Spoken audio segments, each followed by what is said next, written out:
Hello everyone and welcome back to the Great Book of Grudges. My name is Nathan and we're back with some more SFO. Surprise, surprise, but we're almost at the release on the 27th of this month, and today we're going to talk about the Vampire Coast. Not a lot of changes are coming to them, but that's a good thing because the Vampire Coast DLC was actually pretty good. So let's just jump right in. We're going to talk about everything that is changing and what exactly is changing. So we're going to start off with Luther Harkin as he is the default character. The faction effects are as follows: extended technology tree and special sanity missions. Diplomatic relations plus 100 with followers of Nagash. Diplomatic relations minus 100 with Vampire Coast mutineers. Income from ports plus 25%. Diplomatic relations minus 100 with lizardmen. Yeah, you're going to be dealing with a lot of damage there.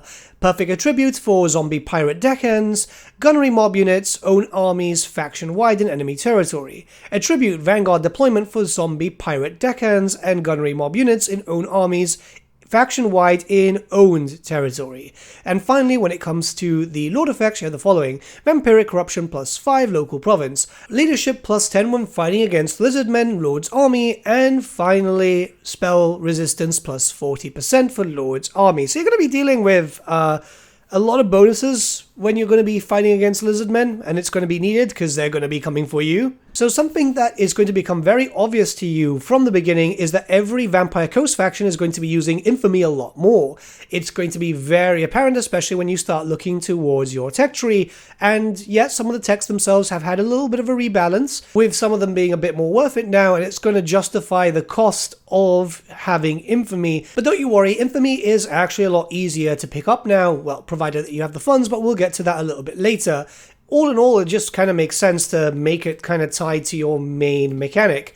Now, when we move on, Luther does have access to a unique tech tree line, which is focused around just being a pirate, because, you know, he's like the Warhammer version of Johnny Depp. And these are all powerful bonuses. Some of them are faction-wide, some of them are based on your heroes. They can be a tad expensive, but these are going to be more for later game, mid-game. It depends on, well, how much cash you can start getting together once you start just actually wreaking havoc across all of Lustria, or if you decide to go somewhere else because you are a pirate after all. And like I said earlier, yeah, infamy is going to be very, very important. So there's other ways to be able to get some, and that is in the form of the black market. So you've got a new button here which gives you a dilemma, and what you can do is buy some infamy. With that, you'll have to use treasury, and you'll be able to get a decent amount of infamy, but also a different bonus depending on what you pick. So you can actually get some decent bonuses to be able to get you up and running, and there's further ones over there, which I actually kind of like. So there is a lot. There is absolutely a lot that you can do, especially since you can also sell infamy for some other bonuses. Mind you, the infamy selling is a little bit more expensive, but that makes sure that you don't cheat, you know, by buying and selling and buying and selling and buying and selling, which can happen sometimes. But yeah, it's a pretty interesting system. I really, really do enjoy this. By now, you would have noticed that the stances have changed a bit just to be a bit more worth it. There is another one that just kind of follows on infamy a bit more too. You definitely get a lot more bonuses for, say, raiding, for example, which is going to be very useful to you. But there are some negatives, obviously. There are loads of negatives when you do something like raiding, but everything is clearly marked out there. But it's definitely more beneficial for you to be able to get some character experience or just affect growth in enemy provinces whilst also reducing your upkeep because you are a pirate after all. Yeah, it's a pretty fun system. Shanties themselves are a little bit better now, and you will be able to get a decent amount of upkeep reduction for your troops, which is obviously going to be quite beneficial for you, as at a certain point you're going to want multiple armies up and running, mostly because, well, you know, player bias is a thing, and they'll start deciding that you're the enemy and you need to go now. So yeah, going to be very, very useful. Now, something that I really do like is the officers, right? So the officers are now a little bit reworked to provide some better bonuses overall.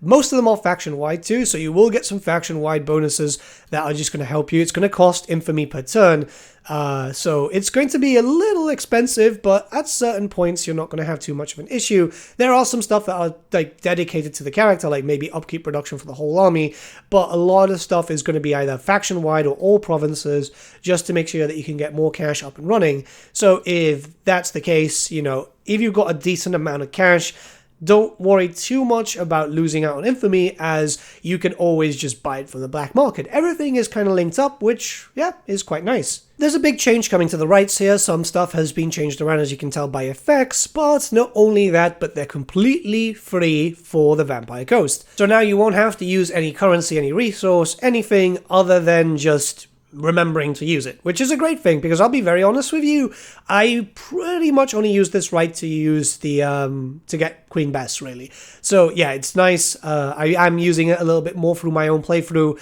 which, yeah, you know, a lot of your currency is going to other stuff. It makes sense not to also drain you over here. Kind of reminds me of acting like a buff that you can activate whenever you want, rather than something that you need to pay for. Now, before you get too panicky with the infamy changes, don't you worry, as there are buildings which will grant you infamy per turn. So you've got the Pirate Fortress here, which will grant you a total of 50 per turn. Obviously, you'll need a tier 5 settlement, but it's definitely a lot better, and it's definitely going to help you out a lot more.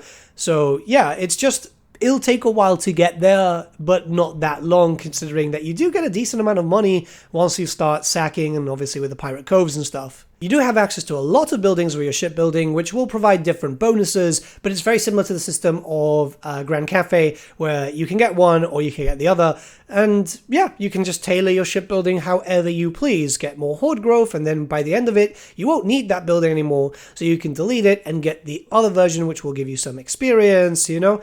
I think this is much better, just to allow a little bit more freedom, especially for this. Anyways, we've gone over all the changes for Harkonnen and some general changes for everyone, but now we've got to carry on with the other legendary lords. So we do have Count Noctilus here. His faction effects are as follows.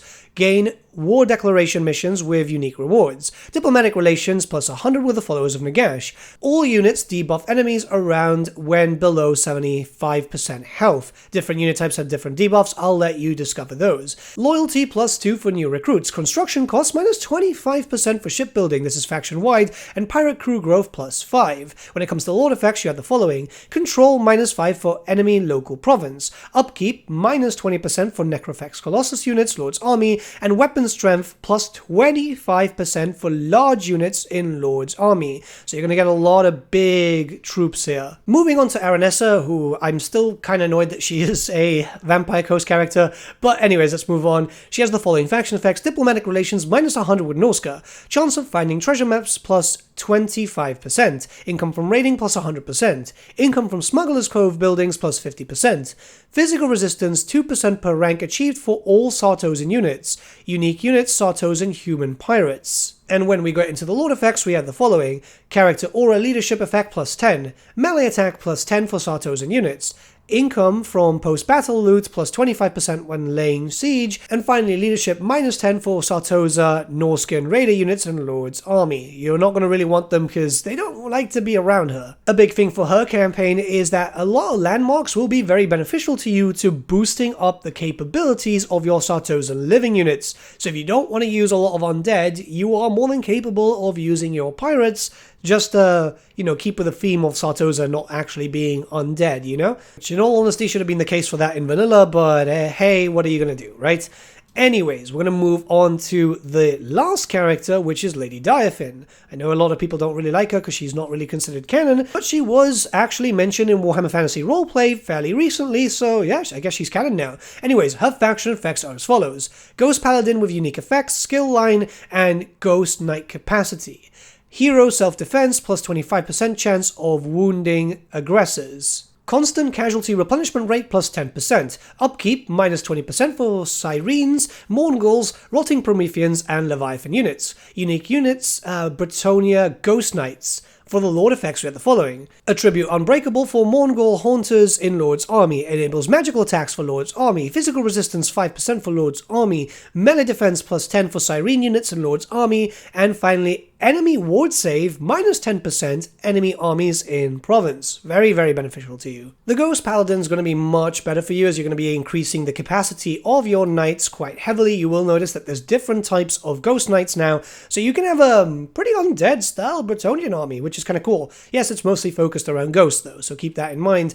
It's not like what we expect from like a Musalon type faction. This is like ghostly knights, and more ghostly knights, but yeah, I kind of like it. It's pretty interesting thought. And remember that if you want to recruit these Ghost Knights themselves, you're going to have to build up her main building from her own ship, which doesn't really take that long anyway, so you'll start having all your big ghostly knights pretty early into your campaign, I'd say. Not a lot of new units were added in, but then again, the Vampire Coast roster is actually pretty decent. However, this is the Zombie Pirate Boarding Crew, which is a hybrid unit, actually. You know, they've got a little bit of range, they've got a little bit of melee. Sure, the range isn't big, but then again, you know, it's a zombie trying to shoot a pistol. But all in all, pretty decent unit. And yeah, I mean, it looks cool too. The idea is just having something there extra, which kind of makes sense anyway. And stat-wise, it's fairly decent. Yeah, like the stats aren't great, but they aren't bad either. I'd call them pretty decent units. It does give you a little bit more of a mid-tier.